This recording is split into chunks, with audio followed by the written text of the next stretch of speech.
Dārgie draugi, mums ir neliela problēma.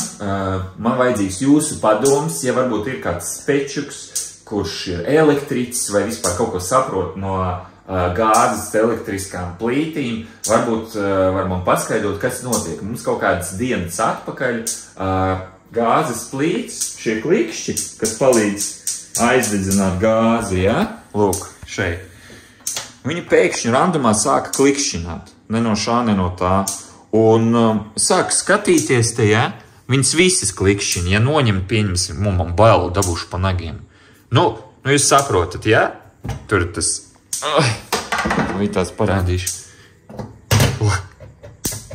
Redziet? Vienkārši randumā klikšķina. Tad es sāku ņemt šitos te vāciņas nost.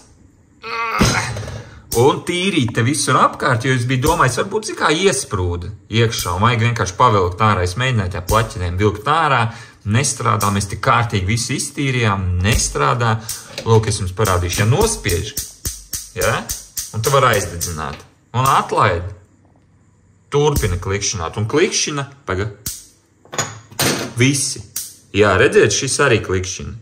Nu, un tā visi pārējie klikšķina. Un nekādīgi to nevar izslēgt. Vienīgais veids ir atrubīt elektrību. Ja? Mēs atradām, kurš slēdzis ir. Te izrubīja elektrību. Un viss. Un gatavojam mēs tikai piededzinot ar sērkociņām vai ar šķiltavām, jo gāze tā strādā, ja es pagriezīšu. Un kaut kā tā. Un es nezinu, ko darīt. Kā šo lietu risināt. Jo tā atstāt nevar. Un es tad ar Jūliju skatījos Googlā, mēģinājām saprast, ko var izdarīt un kāpēc tā strādā. Un atradām visādas video, kur cilvēki stāsta, kad dažreiz tā sanāk, ja jūs uzliet ūdeni vai tur zupu vārtu vai vēl kaut kas, un šķidrums tiek tieši uz šiem virsū, kuri klikšķini, ja, kuri dod to dzirkstelīti. Un tad, kad viņi samirkst, tad viņi automātiski dod dzirkstels. Es nezinu vispār, kāpēc tā vispār strādā, bet, un cilvēki YouTube rādīja, kad vajag ar kaut kādu spirtiņu te visu kārtīgi iztīrīt, pažāvēt kaut kādu stundas vai pat dienas, kad tas viss izžūs, un tad ķipa jāstrādā normāli. Nu, mēs tā arī izdarījām, mēs visus kārtīgi iztīrījām, mēs iztīrījām te zem šitām te, redziet, te visur mēs iztīrījām, un tik un tā turpina klikšķināt.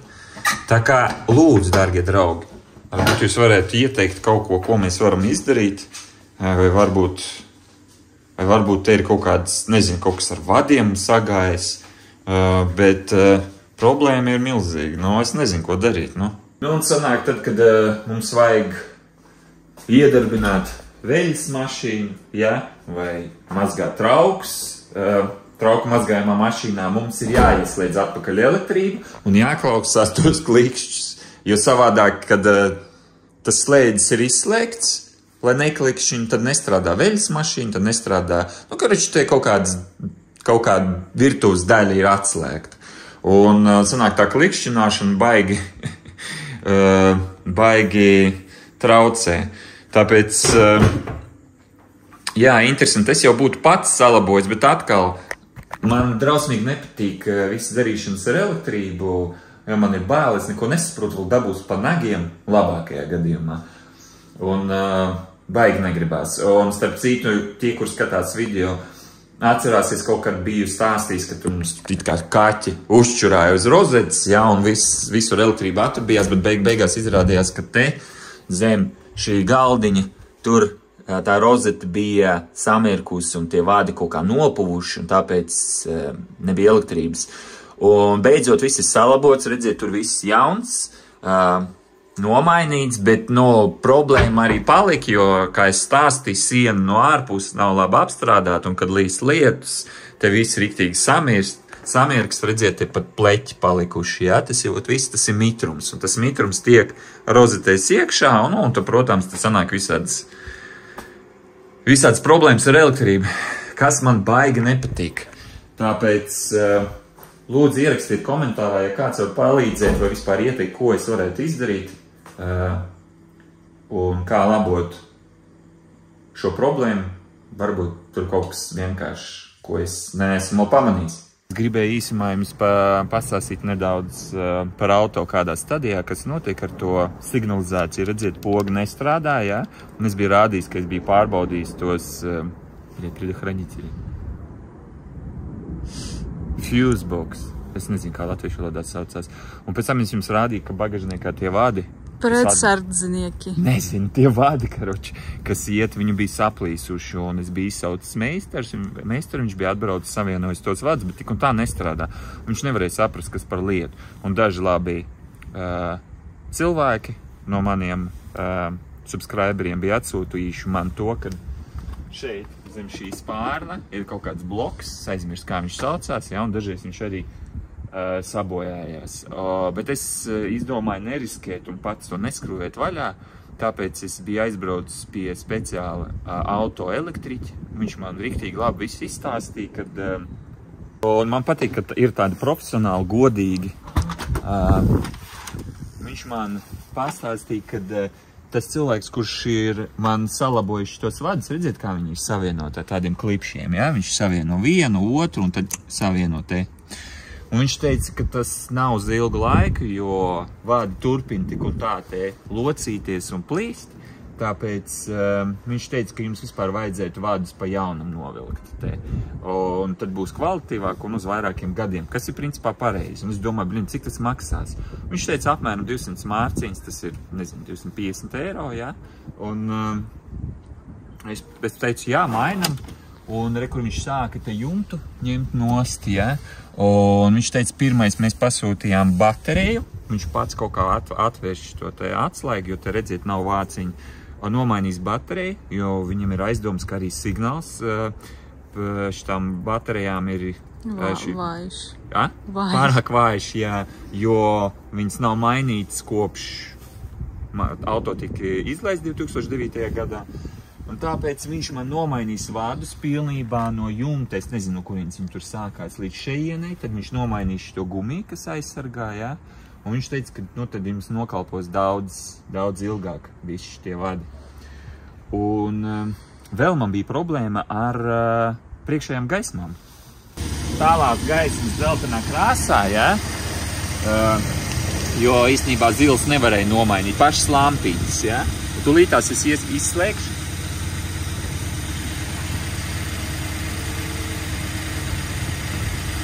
Jā, redziet. Ne? Nestrādā? Atkal nestrādā. Karoči problēma. Es biju domājis, ka lampiņa man nomainīja zilā krāsā tās eņģeļu gaismas, jā. Un pēc kaut kāda laika, pavisam to pēc mēneša 2, pārstāja degt viena gaisma, jā. Es padomāju, blin, atkal vajadzēs maksāt daudz naudas, lai viņi varētu nomainīt. Un kāpēc ir problēma? Tāpēc, ka Bembiem, vismaz šitam modelim, nevar vienkārši paņemt un nomainīt lampiņu. Jums jāņem bumperi nost, jāskrūvē visu tur plasmasu nost un jāvelk ārā vispār fārs, lai varētu tikt līdz tām lampām, eņģeļu lampām es runāju, tagad nevis parastām. Nu, un par to es samaksāju 80 par katru lampu, lai viņi varētu izvilkt fāru, ja? Tas jau 160 mārciņas, vienkārši lai izvilkt, jo tas aizņem ļoti daudz laika. Un tad, protams, nomainīt, nu tur es nezinu, 40 mārciņas par lampiņu. Bet redziet, atkal nestrādā. Es vakar vai aizvakar biju iebraucis servisā. Es teicu, nu mainiet, nu neko darīt, lieciet vecās. Varbūt tās jaunās nedara, kaut kas tur nesavienojās. Un meistars arī bija labs. Viņš teica, ka īstenībā nevajadzēja jaukt neko ārā. Tev no augšas tie vadi nebija savienoti. Un viņš teica, es savienoju tos vadus, un tad bišķi paraustīju, un viņi atkal atvienojās. Un vienmēr sakot, viņš teica, ka tur ir problēma ar vadiem, ka ja jūs brauksiet, tad viņi kratīsies un atvienosies. Tad, ja atkal atvienosies, viņš teica, ka viņš salīmē ar skoču labi, viss, jā, it kā labi turās, bet viņš teica, ka es tev negarantēju, ka turēsies. Tāpēc, ja atkal atvienosies, atbrauks, un tad mēs domāsim tālāk. Un redziet, atkal atvienojās. Es nezinu, vai...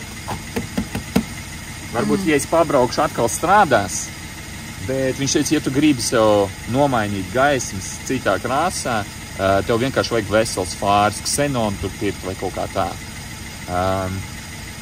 Tāda lūk man problēma un lietas sākās. Da. Un vispār es gribēju pateikt, kad šis bēmbīts man ir cik 7 gadus apmēram, ja? Nē, vairs. Vairāk? Vairāk, jā, varbūt 8.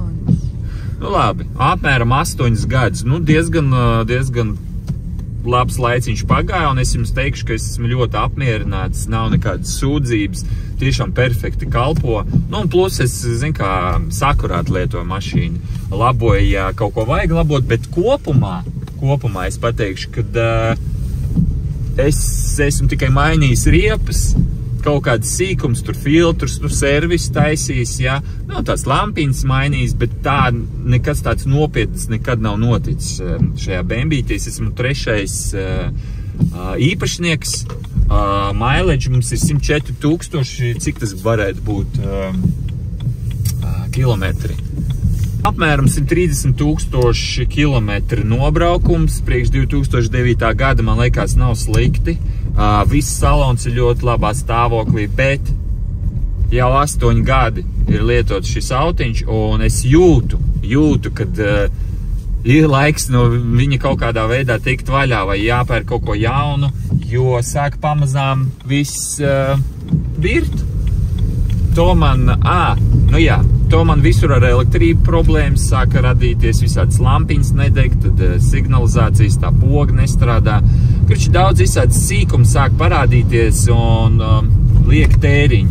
Nesen es nomainīju auto bateriju, akumulātoru, kurš nebija mainīts kopš auto tika izlaists, nu man tā servisā vismaz pateica, un arī diezgan ilgi nokalpoja. Un par to akumulātoru es samaksāju kaut kādu tur, nezinu, 300, 400. Jā, nu ļoti daudz, es pat negaidīju, ka tādas var būt cenas. Es domāju, nu tur 70 samaksāšu, viņš ieliks, pievienos un viss, bet izrādās bēmbim ir bišķi savādāk, viņš, man liekas, ir aizmugurē, un tad tur kaut kādu viņu pie kompīšķi kaut kā tur jāsinhronizēt ar kompjūteru, es nezinu. Es atceros, mums bija 97. gada Honda, un mēs pirkām akumulātoru pat 20 pounds. Jā, un te bēmbītam es tur samaksāju baigi daudz, bet kopumā man bēmbīts ļoti patīk, ļoti labi kalpo. Vienīgais tagad atkal mums jauna neliela problēma. Redziet, te man stiklā trāpīja akmentiņš.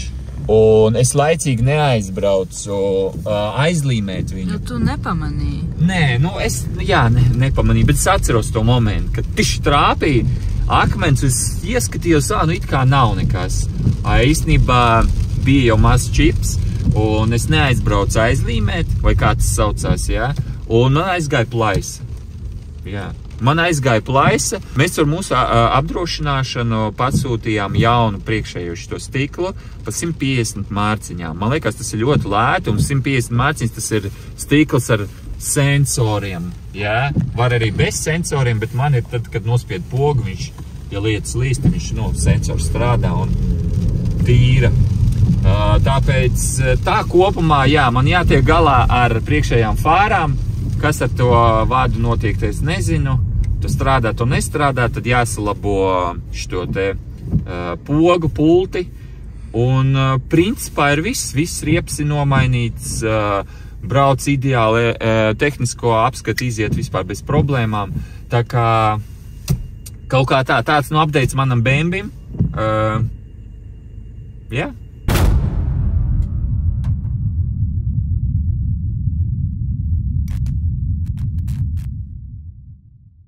You copper.